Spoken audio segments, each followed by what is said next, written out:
Things that plus-size travelers hate. When the tray table can't come down, worrying about asking for a seatbelt extender. Having little to no room to move.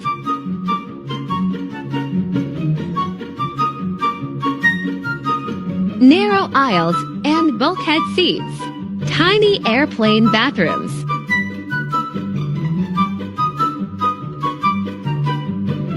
Worrying you're going to break the toilet. Getting pat down because you're fat. Tiny airport chairs with armrests.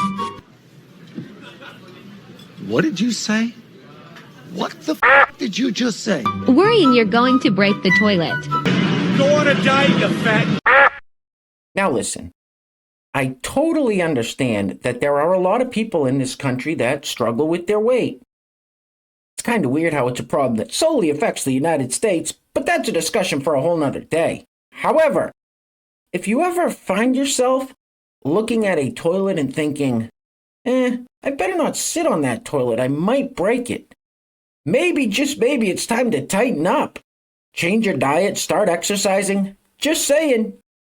Anyway, welcome back. Thank you guys so much for joining me. So I have a very quick and very crazy Clown World update for you guys today, and as usual, we have very little time to waste. So, let's get into it. Now, if you place your attention on the screen for a moment. So this is Linda. Now, not only does Linda look like he could play the next supervillain in an upcoming Batman movie, but Linda is also a biological man who identifies as a trans woman and calls himself a lesbian. Now, Linda will only date cis lesbians and only use women's restrooms. Huh?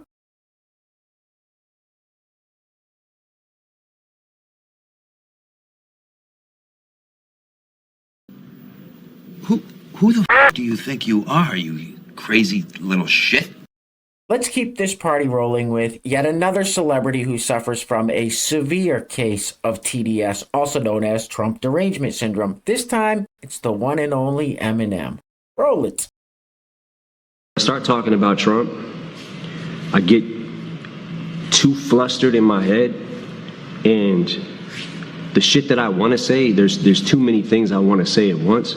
So sometimes I start talking and I'm not able to convey the message the right way because I just get flustered and frustrated. Watching him play to his base that thinks that he cares about them, and it's actually the people that he cares about the fucking least. If you're talking about his core being, a majority white middle class, what I don't understand is how in the do you feel like you relate to a billionaire who has never known struggle his entire fucking life? I will say this, he talks a good one. And if you're in his base, you're a core, let's say you're going to the rallies or whatever, you watch him on TV, you hear him talking this shit, there's part of me that understands, like, all right, he's somehow still got them because he's brainwashing them into thinking that something great is gonna happen. Nothing's happening. Nothing is happening. I don't know, man. I get really flustered. What in God's holy name are you blathering about? Now, I don't think people like Eminem seem to understand that back when Trump was president, things were happening. I mean, in 2018, 2019, the economy was doing pretty good. Gas was fairly cheap. Food was fairly cheap. Nobody was complaining about inflation. We weren't on the brink of World War III. We weren't sending hundreds of billions of taxpayer dollars to Ukraine. Illegal border crossings were down. I mean, things were far from perfect, but we were finally moving in the right direction. And the powers that be noticed that too, and they couldn't have that, so they had to release the, you know what, never mind. You guys know how that turned out. Anyway, next up, so this is one of those Stitch TikToks where this fella is cheering on the Truckers for Trump protest against New York City after the $350 million fraud ruling against him. So this young lady chimes in and gives her 2 cents and actually says the quiet part out loud. Roll it. Hell yeah, truckers. Don't deliver my damn thing. Truckers, do you actually think you're irreplaceable? Like, this is capitalist America. You think that corporations are going to sit idly by while you boycott New York and affect their bottom line? No way. They will always find somebody else to do your job if you won't do it. Maybe even an immigrant. Oh, no! So go ahead and protest. There's always somebody else waiting in the wings for your job. Say what? Maybe even an immigrant. Oh, no! She's fit for a straitjacket. This broad's 3 ways towards the weekend. Next up, we have another Stitch TikTok. However, this one has nothing to do with politics. Roll it. Before I took my clothes off, I just wanted to give her like a 360. Can somebody explain why her front butt looks better than her back butt? And as you can see, the ass is on the front. Front butt. Next up, we have this lovely young lady. It would appear that she was going for, the reptilian look here? Actually, I'm not quite for sure what look she was going for. Roll it. I have, like 5 subdermal implants in my face. They were all done by Steve Hayworth, as well as my sclera tattooing. And I have tongue and gum staining here. And then my gums are also injected black. I have subdermal implants on my arms and spiders on my ribs. Yeah, sure. Like, they're a little hard to see depending on the light. And both of those. What the f***? What the f*** is wrong with you? What the f*** is wrong with you? Okay.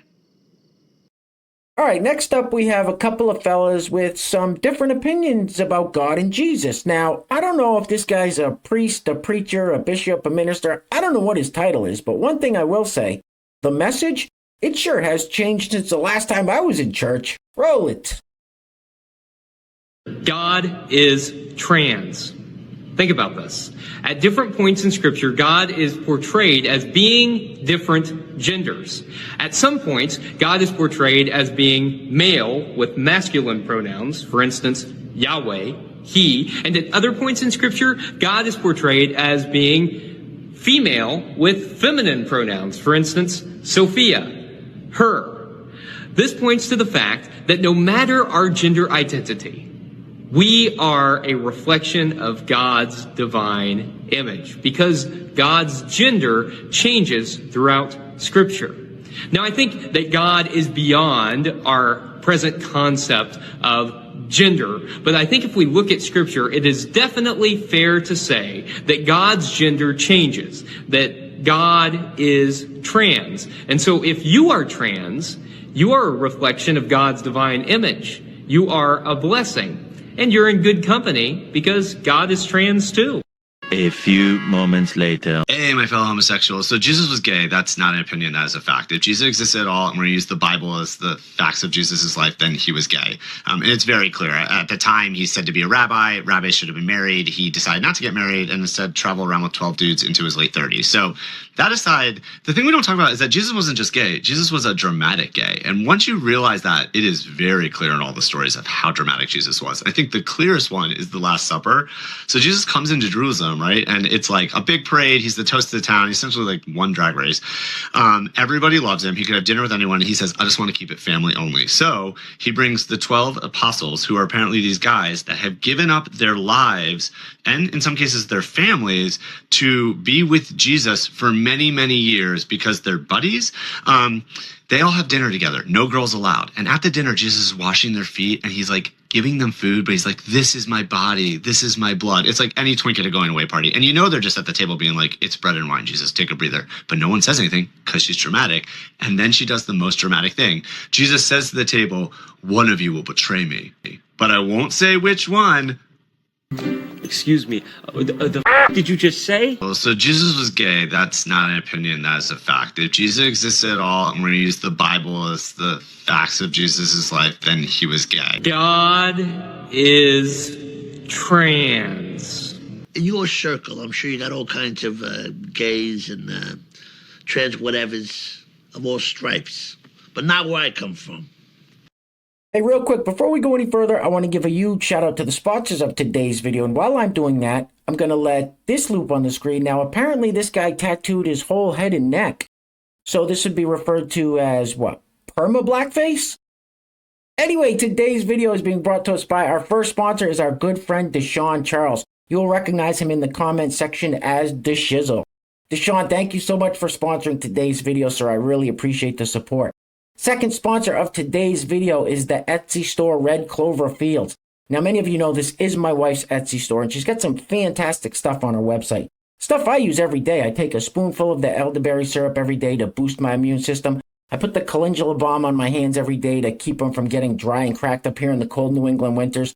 So if you're looking to boost your immune system or looking for some other natural remedies, definitely go peruse her store. I will put a link to that in the description box. Now, if you'd like to sponsor the next video and help support the channel, there is a PayPal link in the description box below, and I will say your full name as a sponsor of said video unless stated otherwise by you.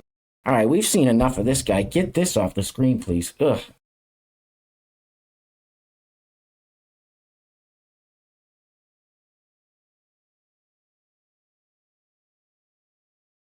What an idiot. Now, I saw this picture making its rounds on the interwebs, and I can't figure out which one is worse. The fella that we just saw who tattooed his whole head, neck, and face?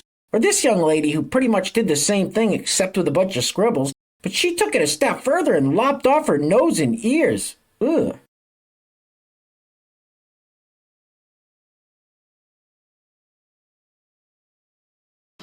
You look ridiculous.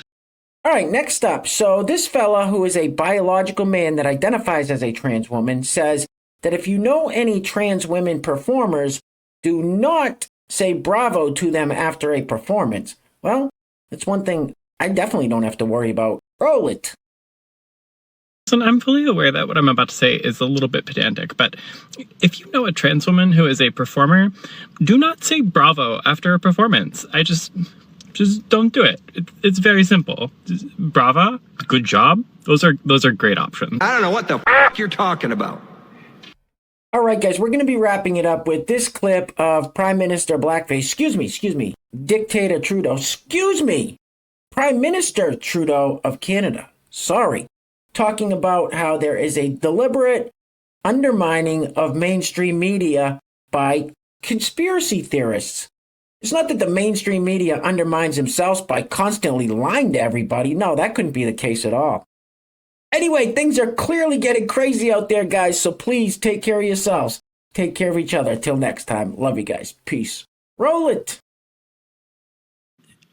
There is out there a deliberate undermining of mainstream media. There are the conspiracy theorists, there are the social media drivers who are trying to do everything they can to keep people in their little filter bubbles, to prevent people from actually agreeing on a common set of facts, the way, the CBC and CTV, when they were our only sources of news, used to project across the country at least a common understanding of things. You're a liar. You're a liar. You know something that you're not telling us, you slimy scumbag liar! And you ain't black.